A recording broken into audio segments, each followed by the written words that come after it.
आज पुरानी यादें ताज़ा होकर दिल को छू रही हैं। मेरे ख्यालों में हमारी पुरानी प्रेमिका कह सकते हैं। जब प्रेमी और प्रेमिका का कभी किसी मोड़ पर, किसी रास्ते पर मिलन होता है और धीरे धीरे उसकी दोस्ती बढ़ती चली जाती है, फिर वो दोस्ती एक प्रेम में बदल जाती है, जिसके लिए जिसे कह सकते हैं आप आसक्त, प्रेम के प्रति आसक्त। अब उसे आप लोग लव कहते हैं, प्रेम कहते हैं, क्या कहते हैं, सबकी अपनी अपनी उसकी विचारधारा है। हमारी अपनी विचारधारा थी और हम भी किसी के प्रति बहुत अट्रैक्टिव थे। सपना था, सजोया था कि एक दिन शायद हमारी इनसे मुलाकात हो और वह मुलाकात हमारे जीवन की परिदिशा बने, लेकिन ये हो ना पाया और हमारी जो लव लाइफ है वह बीच भंवर में ही असफल हो गया, क्योंकि ना तो मैंने अपनी भावनाओं को उसके सामने में उड़ेल पाया और ना ऐसा कदम उठा पाया कि जिसमें लोक लाज की मर्यादा को देखते हुए ऐसा कदम नहीं उठा पाया जिससे अपने प्रेम को सफल कर सकूं। लेकिन फिर भी एक चाह, एक कशिश, एक पीड़ा जो बनी हुई थी वो बनती रही। आज भी जब कभी उसके बारे में सोच लेता हूँ, जिक्र कर लेता हूँ, तो निसंदेह एक बार हमारे हृदय की भावनाएं उद्वेलित होने लगती हैं। तो उसी को आधार बनाकर ये दिल कचोटने लगता है और एक अपनी संवेदना आज व्यक्त कर रहा हूँ। लेकिन मैं एक मर्यादित कवि हूँ, तो मर्यादित तरीके से अपनी बातों को रख रहा हूँ कि जब संसार के और सभी प्रेमियों को एक सलाह भी देता हूँ कि जब भी तुम्हारा किसी से प्रेम मोहब्बत हो तो किसी को ब्लैकमेल मत करो, किसी को मतलब यूज मत करो, किसी का शोषण करने के बाद उसका उपहास मत करो, क्योंकि प्रेम त्याग, बलिदान और समर्पण की नींव पर टिका रहता है। प्रेम विश्वास पर टिका रहता है और जिस दिन प्रेम ही विश्वास है और जिस दिन विश्वास ही कम हो गया उस दिन प्रेम का मतलब ही ख़त्म हो गया और ऐसा प्रेम दोनों के लिए घातक सिद्ध हो जाता है और समाज में एक जहर बनकर, एक अनासुर बनकर उस समाज को पूर्णतया जला डालता है। आइए अपने इस प्रेम स्मृति ख्वाब को जो कल्पना के रूप में एक भाव को अपने आपके सामने प्रेजेंट कर रहा हूँ। अगर सभी प्रेमी जन हमारी इस कविता को सुने, हमारे इस गीत को सुने, अगर कहीं पर किसी को थोड़ा बहुत अच्छा ना लगे तो उसके लिए मैं क्षमा चाहता हूँ। अगर किसी प्रेमी को हमारे या किसी प्रेमिका को अगर हमारी ये गीत या कविता अच्छी ना लगे तो उसके लिए मैं क्षमा प्रार्थी हूँ। तो आप लोगों के समझ में अपने इस गीत को, कविता तो बहुत बढ़िया है और अपने विचारों से लिखा। जब तुम मेरे किस्मत में ना थी, जब तुम मेरे किस्मत में ना थी, मैं तुम्हें भला कैसे पाऊँ। जब तुम मेरे किस्मत में ना थी तो मैं भला तुम्हें कैसे पाऊँ। यह चाह के मैं भला, चाह के मैं भला तेरे लिए ना कुछ कर पाऊँ। चाह के भला, चाह के मैं भला अपने लिए ना कुछ कर पाऊँ। जब तुम मेरे किस्मत में ना थी, तब भला मैं तुम्हें कैसे पाऊँ। पहला ये है कि तुम्हारी प्रेम का शादी किसी के साथ हो जा रहा है और आप किस्मत में नहीं, तो आप संतोष करो कि हमको नहीं प्राप्ति, और अब तुम उसके मार्ग से बताना था, मैं अब कुछ नहीं कर पाऊँगा। ये मेरे आगे लाइन ये है कि जब तुम मेरे किस्मत में ना थी, तो मैं भला तुम्हें कैसे पाऊँ।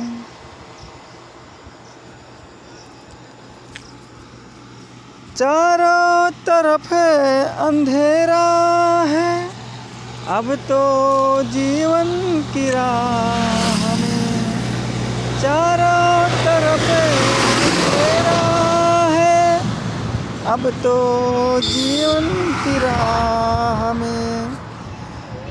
मरुथले में पहुँचना है, सूल चुभते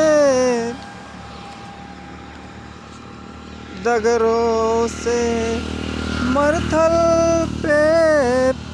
मरुथले में पहुँचना है, सूल चुभते डगरों से। जब गर्मी सेज पे, जब गरम सेज पे सोना है, जब गरम सेज पे सोना है, तब मले बिछौना कहाँ मैं पाऊँ। जब गरम सेज पे सोना है, तब मले बिछौना कहाँ मैं पाऊँ। जब तुम मेरे किस्मत में ना थी, तो मैं भला तुम्हें कैसे पाऊँ। जब तुम मेरे साथ थी। अब सोच रहे हैं कि पुरानी बातें जब दिमाग में आती हैं तो थोड़ा मन को अच्छा भी लगता है, लेकिन आँखों में खुशी कुछ आंसू टपकते, लेकिन अगले पल उदासी आ जाता है। लिख रहा हूँ, जब तुम मेरे साथ थे, एक खुशियाँ मेरे साथ थी। जब तुम मेरे साथ थे, एक खुशियाँ मेरे साथ थी। तेरे हर गतिविधि पर मेरी ये निगाहें थी। तेरे हर गतिविधि पर मेरी ये निगाहें थी। संग तेरे गुजारे जो पल, संग तेरे गुजारे वो पल, अब भुला मैं ना पाऊँ। संग तेरे गुजारे वो पल, अब भुला मैं ना पाऊँ। जब तुम मेरे किस्मत में ना थे, मैं तुम्हें भला कैसे पाऊँ। अब आगे देखिए, शायद ये मेरा दोस्त है, तुम्हारा कुछ नहीं। शायद ये मेरा दोस्त है, तुम्हारा कुछ नहीं। तेरी आंखें बोलती थी, मैं समझा ही नहीं। तेरी आंखें बोलती थी, मैं समझा ही नहीं। तुम नारी धर्म पालन करती, तुम नारी धर्म पालन करती, मैं पहल ना कर पाऊँ। तुम नारी धर्म पालन करती, मैं पहल ना कर पाऊँ। अर्थात इसमें पहले पुरुष को पहल करना चाहिए, ऐसा माना जाता है। उसी को लिखा हूँ। जब तुम मेरे किस्मत में ना थी, मैं तुम्हें भला कैसे पाऊँ। दोनों का मिलन हो रहा है, दोनों जिक्र हैं, वो बातें वहाँ पे कही जा रही है। आगे देखिए। अब रोने से भला क्या होता कुछ फ़ायदा, अब रोने से भला होता क्या फ़ायदा। समय से पहले मैं ही जब जाग ना पाया, अब रोने से भला होता क्या फ़ायदा।